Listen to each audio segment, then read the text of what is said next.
আমার স্বামীর পাশে আমি অন্য নারীকে কখনোই সহ্য করতে পারবো না, কারণ আমি তাকে অসম্ভব ভালোবাসি, অনেক অনেক ভালোবাসি তোমাকে প্রিয় হাজবেন্ড।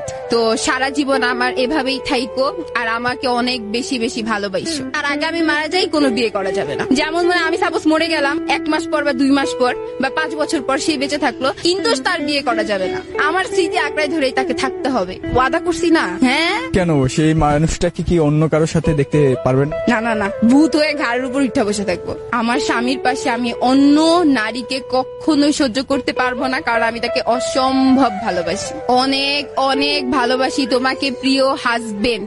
তো সারা জীবন আমার এভাবেই থাইকো, আর আমাকে অনেক বেশি বেশি ভালোবাসো, অনেক ভালোবাসে। সেইটা আমি দেখি, মাঝে মধ্যে ফিলও করি, কিন্তু আমি নিজে প্রকাশ করি না, সেও সেভাবে প্রকাশ করে না, কিন্তু অনেক ভালোবাসে, এটা আমি বুঝি। তাকে জীবনসঙ্গী হিসেবে পেয়ে কতটুকু হ্যাপি? অনেক হ্যাপি, অনেক হ্যাপি বলতে